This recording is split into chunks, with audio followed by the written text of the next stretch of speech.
I found it on Rhema Radio. Thank you for tuning in to Rhema Radio. This is Sheila Singham, and I have with me in the studio a man of integrity. He is Lee Min On, director with the Coalition for Business Integrity. And as the name of the organization you may have surmised, it is to do with integrity. He's here to talk to us about integrity in the business world and how Christians and non-Christians alike can adhere to this principle of integrity in these changing times where so much of it has eroded. Before we begin, Min On, could you just tell us a little bit about yourself and a little bit about your professional background? Thank you, Sheila. My name is Lee Min On, and I come from the state of Penang. And I accepted the Christ way back in 1976 in school. And I started work in 1979 after my Form 6. And it has all the while been with a single firm called Pitt Marwick Mitchell, which is currently called KPMG.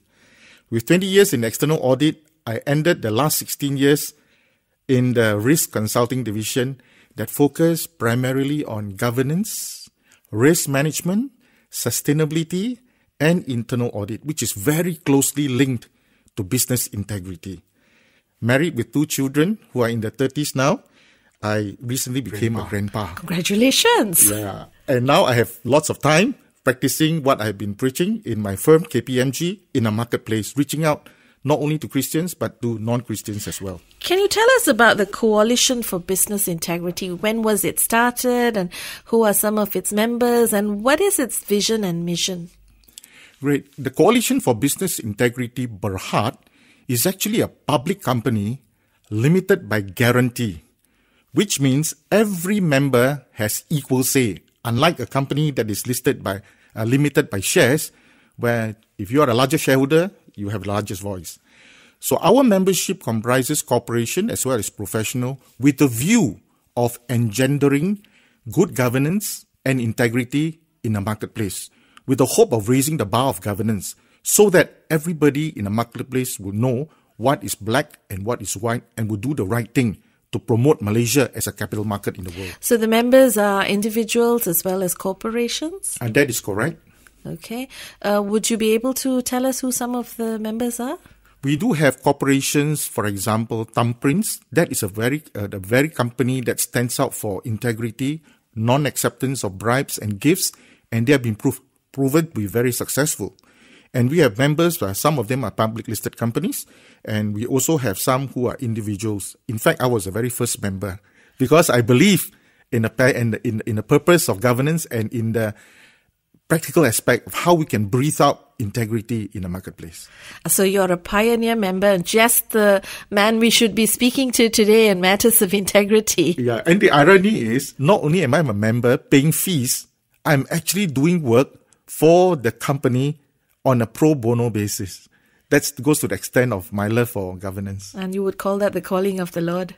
Yes, that's definitely because it's out of the outpouring of His grace that I begin to see that it is so important to live out our life as a light of the world and a salt of the earth. It's just like a lamp that is planted on a hill. We need to let the light show so that the name of the Lord may be glorified. In these times, right, there are many businesses set up purportedly on Christian principles, set up by, Christian businessmen. And very often people have this idea that my life as a Christian is sort of in one compartment and my life as a businessman is in another compartment. Now, how could you actually distinguish, what would you say would distinguish a Christian business or one that's run on Christian principles? Now, that's a pretty challenging question to really live it out, in a sense that the present situation can be pretty challenging. Like I always talk to myself, there are quite a number of Christians on a Sunday, they put on a different mask. And when it comes to working life, the challenge is different and the mask begins to change. And this is where we need to come to that agreement that both these sectors, both these perceptions need to be breached. That means whatever we learn from the pulpit, we need to live it out. Now, it cannot be changed overnight. It takes time for things to pan out. For example, if the pulpit says, do not bribe. But in the corporate world, it is given that if you do not bribe, chances is You may not even get the tender in your favor. So how do you go about that? Now, as far as I'm concerned, one thing that is very important is that whenever you deal with your employees, or when you deal with your employers, or even with your vendors or customers, you need to make a stand up front to tell them that you are a believer of God. The moment you take the stand of the banner of Christ, that you are a Christian, they will know what is expected from you. But if you keep that identity with Christ under wraps, how would they know whether you are acceptable to bribes or otherwise?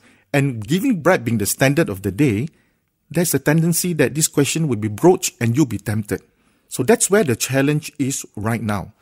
As you will know, Malaysia recently has come up with so many changes to regulations. Knowing the fact that it's always a challenge to curb bribery and corruption, they have put in laws that have increased penalties, which once used to be 6 months and 10,000, now has been raised to 1 million and 3 years. But will that be able to deter people from accepting bribes or committing corruption? It may to a certain extent. You look at just the drug trafficking laws. It is life sentence, but still people are trafficking. So the final analysis is, if the people in the world right now, whether they're Christians or not Christians, if we understand that the heart of the problem right now is really the problem of the heart, and if the heart can really be turned and changed, then the rest will come easily. A case in point, Hong Kong, 40 years ago, corruption was rampant. It took one generation to where it is right now, where the ICAC, being the regulatory and enforcement arm, is so successful, where not small fries are brought to the book, but big ones as well. That's a great example. How did that happen? When you talked about Hong Kong, the will, of the Hong Kong authorities, the government, to make that change happen, what did it involve?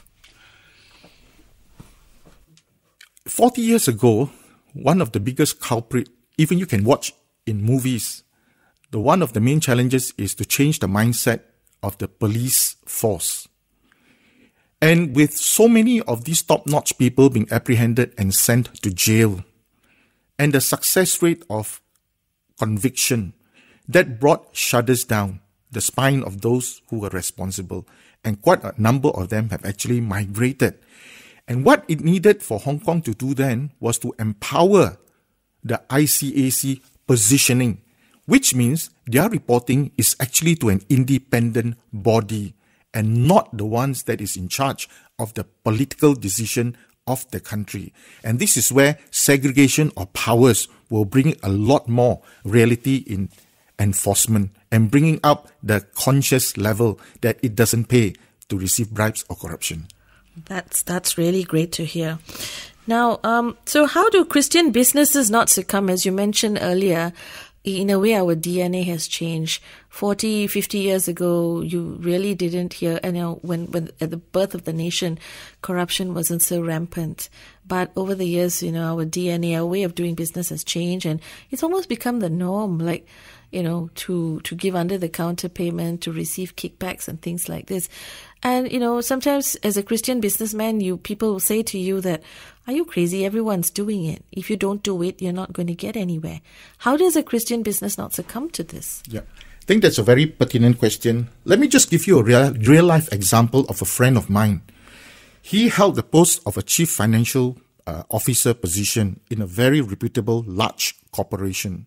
He was asked by his superior, the CEO, the chief executive officer, to make a payment, which is an anomalous payment. He disagreed to that because of his stand as a Christian. Now, obviously, there was a backlash. Not only was he cautioned, he was actually being kept in the cold storage. Some powers that he used to have as a chief financial officer was taken away, effectively downgrading him to another level. But his pay was not cut, so there was no constructive dismissal, so to speak. He continued with the stand, and at the end of the day, he nearly had a breakdown.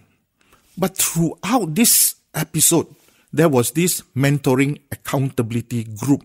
We call it the MAG, where the peer mentors shared with him one after another, supporting him telling him that it is possible to say no to this.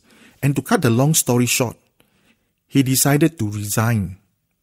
It cost his job, and he had a university-going child. Now, that was really something that cost him. But he stood by his grounds, believing the word to be true. And guess what? He was finally vindicated by the Lord. He got the same position of a chief financial officer of a much larger organization, which is a public listed organization. Now, you can just see that his faith level through this episode has increased tremendously, and he becomes now a very effective mouthpiece for the Lord. So it is still possible. But one thing that we got to be mindful of ourselves as Christians is you need to declare your stand very clearly. If you are not ashamed of the Lord will not be ashamed of you. That was amazing. That was really an amazing testimony. You're listening to Rhema Radio, and this is Sheila Singham. Rhema Radio. Hi, I'm Pastor Elisha Satpinder from New Covenant Community Sentul and Dignity for Children Foundation in Sentul as well.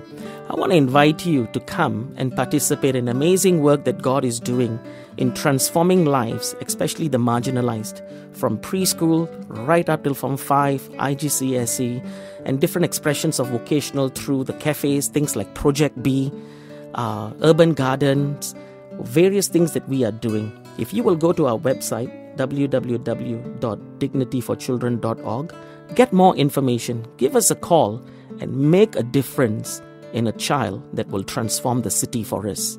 God bless you. Hi, this is Heidi from Refuge to the Refugees. If you have time on your hands from 9 a.m. to 5 p.m. on weekdays, come volunteer with us and make a difference in the life of a child today. If you're keen to volunteer with us, write in to us at refugefortherefugees@gmail.com.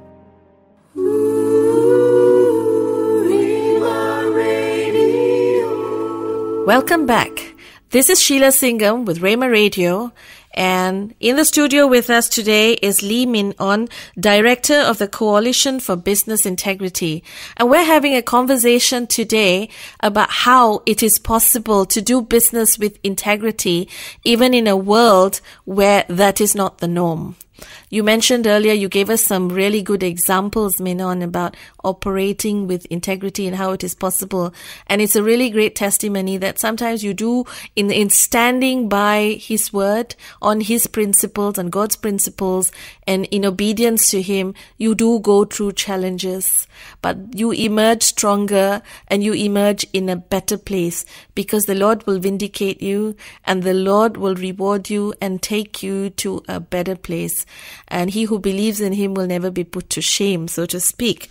So in your profession over the past 4 decades, have you ever encountered personally requests to perform tasks that fall into the grey area in terms of integrity?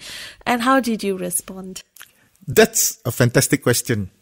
In my line of business as a consultant, we are like hunters. The moment we stop hunting, we stop eating. Unlike the external auditors where their contract is more or less virtually guaranteed, year after year, they continue in office. But as a consultant, when you do a piece of job, you need to do a tender. And sometimes in the tender bid, you are required to appoint subcontractors because that's where the expertise reside. And you as the main contractor, you may not have that. But when the principal moves so much as to tell you, you need to appoint so-and-so as your subcontractor. And that's the time when the red flag will start fluttering. If you so choose to refuse, chances is we will not get a job. And when we have such a situation, we will calmly walk away. That's number one. And number two, as consultants, sometimes when we do a piece of work, for example, corporate governance or even internal audit, we discover a fraud, for example. And of course, when these draft findings are shared, chances is the management will ask us to go easy or even better still, not to report the issue. So if we are faced with such a situation, there have been cases that we actually tendered our resignation because we cannot afford to have the brand name of KPMG being tainted. So we actually did that. And on the personal basis, I think this is essentially what we need to do. As I mentioned earlier, we cannot put on 2 masks. It has still got to be that 1 mask. When there are issues that actually breaches integrity or actually crosses the line, you need to say no. And that's a question, declaring yourself upfront. Could it actually, in a way, sort of stand in the way of you getting the job? That is a pretty interesting. In fact, sometimes when you say that you are a Christian, and I'm really not surprised when a marketplace put a very high standard on Christians. And when you mention you are a Christian, they will have a tendency to trust you more because that's where your standards are even higher. So in fact, it works in your favor. All right. And also when you mention that you are a Christian, the propensity or likelihood of all these anomalous dealings is actually mitigated. That's a good point, actually. So by declaring yourself upfront, if people are into shady dealings and they think, oh man, he's going to inhibit it, they're not going to take you in. So it actually prevents you from being in that sort of murky waters, isn't it? That is correct. But let me share with you, why is it that prevents people from owning up or identify with Christ? If that is the case, shouldn't people not hesitate to say that? But the unfortunate thing is, there are quite a number of people in the marketplace whom I know are Christians, but are a bit apprehensive in owning up front. For whatever reason, I can only guess is that they are worried that their lifestyle may not be consistent to what the calling of the Lord is. And for that reason, it is better to keep quiet. And why do I say that? Because once upon a time, I belonged to this category until the Lord had to admonish me that if you do not identify and associate with me, I will definitely be ashamed of you. It's a little bit like being like Simon Peter, isn't it? That's right. Denying the Lord Denying three the times. Lord 3 times. And some of us do that so many times. So what you're saying now is that there should be that flow of your Christian life into whatever area of your life you practice, or like whether it's your profession or your family life or your friendships, that integrity has to shine through. You can't be one person in church ministry, another person at work, another person at home. Yeah, that is exactly the point. But the reality is, like the word says, we are transformed from glory to glory. And that's the reason why we always ask the Lord to renew our mind so that we can change. It cannot be an overnight thing, but it will be a gradual change. And that's the reason why so much more we need the Lord. Yeah, so that in itself is integrity, right? A definition of integrity is to just be yourself. Yeah. And if you are one with the Lord, then that is the face that you should show the world. You should be reflecting the Lord to the world at large. That's exactly the point. Yeah. We'll be back after a short break. Rhema Radio. Next Saturday, on the 15th of July, Living Hope will be having a 10th anniversary charity carnival at the school in Jaya 1. Come and join in the fun from 11 a.m. till 5 p.m. There'll be food, games, musical performance and products for sales in 70 stores. Living Hope, helping thousands of poor children in Malaysia since 2007. For more information, call Susan at 03-7727 5887 and visit livinghopeglobal.org.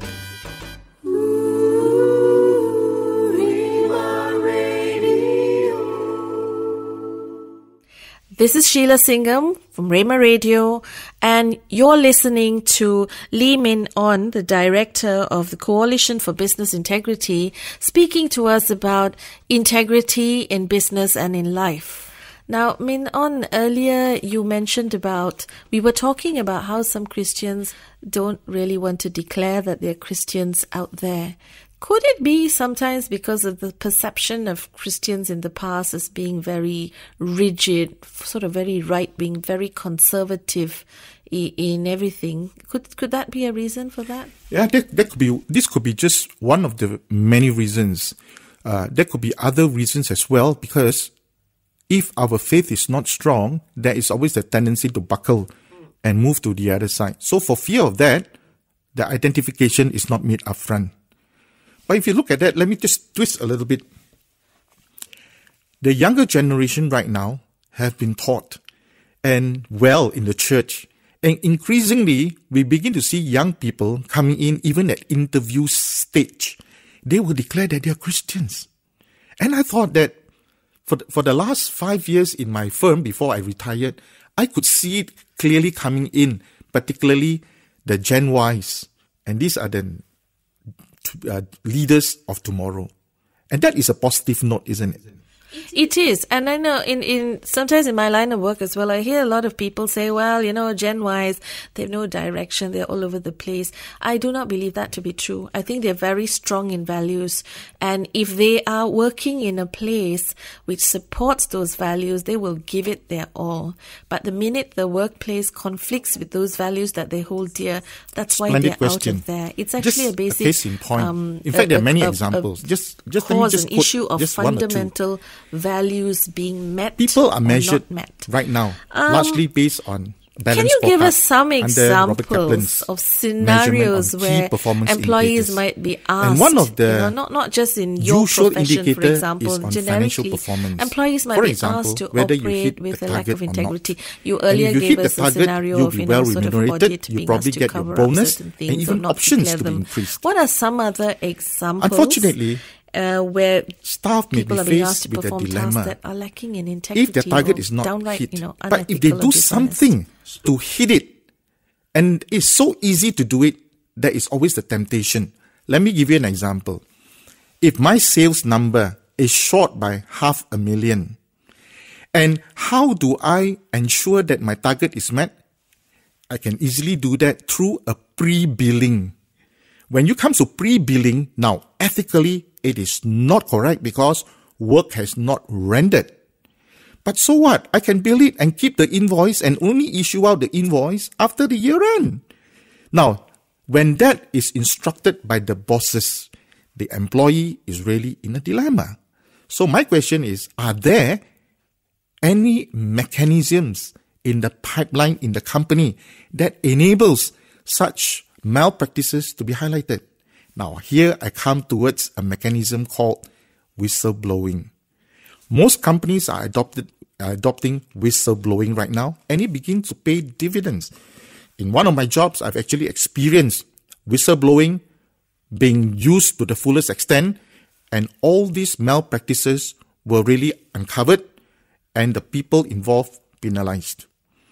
So the challenge right now would be, are there even such mechanisms where the people involved have the confidence level to utilize it without fear of reprisals of any backlash?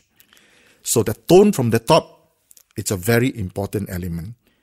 Like you rightly pointed out, if the younger generation does not see the top men doing it, they will not have any confidence, and that's one of the reasons why you have pretty high attrition rate among the younger generation.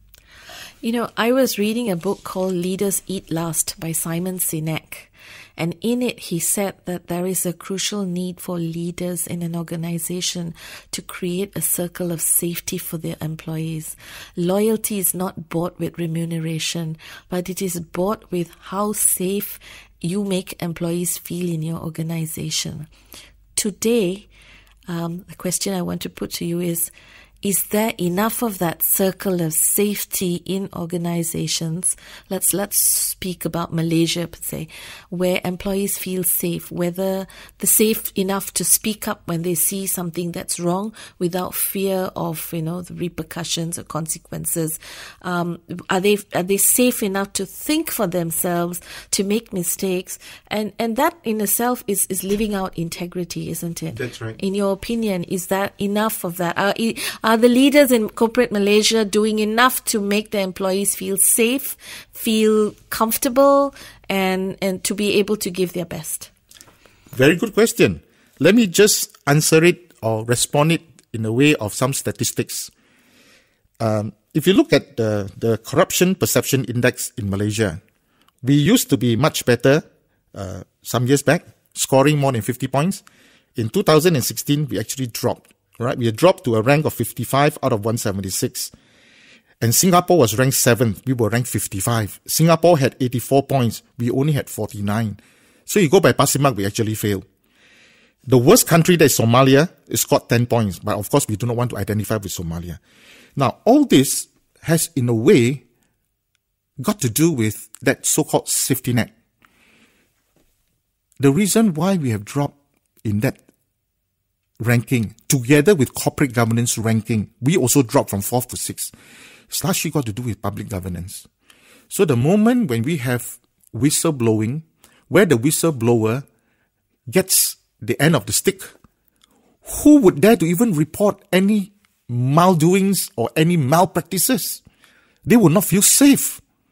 And if they do not feel safe, and if they are punished for any wrongdoings, who would even dare to be innovative? So that's where it is curtailing. Staff, employees, or even the subcontractors must be allowed a certain room or error room for mistakes to happen so that they can learn. But because we are measured by performance, so there is always that higher tendency for there to be zero tolerance for mistakes. So that thought on providing safety net so that the people can actually demonstrate their talents and so on and so forth for the betterment of the corporation is actually a food for thought for those in power, whether it's in a country or whether it is in corporations. Ending. Okay, and that is a very interesting point you brought across. You said that, if people, you're going to shoot the messenger, then the messenger is not going to come forth with the message. What is the message for Christians in this? Because frequently Christians have been asked to stand in the gap and to operate in obedience to the Lord, even if it's going to be, at that point in time, detrimental to their chances of promotion and moving forward in their career and so on. What is the message that you have for Christians out there today when they uncover malpractices, they see things that wrongdoing that's happening in the organizations? What should they do? Should they keep quiet and leave, or should they speak up and allow the Lord then to take over and lead them into a better place? Okay, that's a fantastic question. I have 2-word answer for that. Don't compromise. Do not allow grey area to come in. Allow white to be white and black to be black. And if it is wrong, make that stand to say that it is wrong and you will not do it. And if it is to be done, we report it. God the Father, it cost God the Father His Son. What is going to cost us? Our job. It won't cost our life.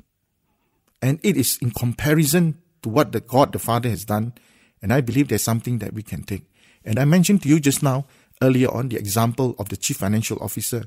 He took his stand. And you see what the Lord has done by taking that stand? We need to be faithful to the Lord. Because if you are faithful in small things, you can be faithful in big things. And that's where the Lord will use you much more mightily for His purpose. Thank you so much, Min On. That was amazing. That was so powerful. And I'm sure all the listeners out there, Christian or non-Christian, are truly inspired by your words.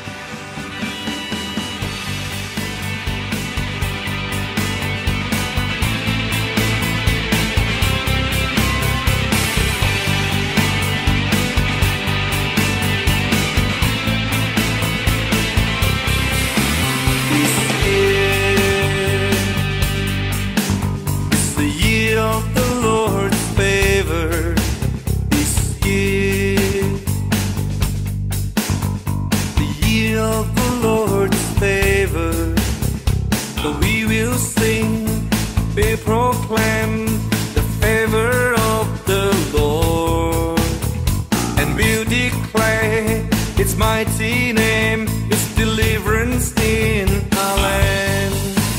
This year is the year of the Lord's favor. This year is the year of the Lord's favor.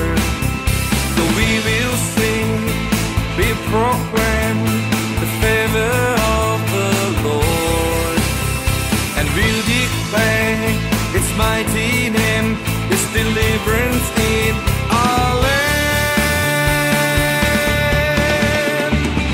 Jesus, let your favor shine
united we will stand. To declare, to proclaim the favor of the Lord. Jesus, let your favor shine upon us every day, as we live our lives as an offering of praise. Holy Spirit, fill us with your power every day. May there be an open heaven over our land.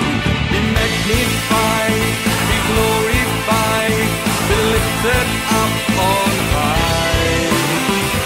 Jesus Christ, the Lamb of God, the Savior of the world.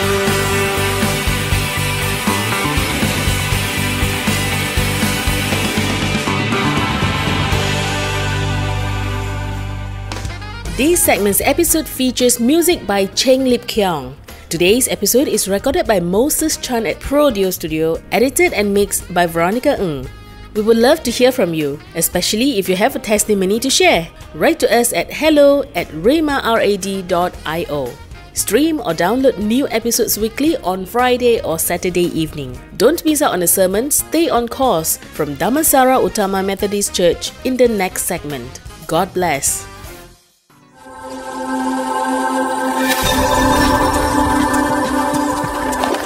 You're listening to Rhema Radio.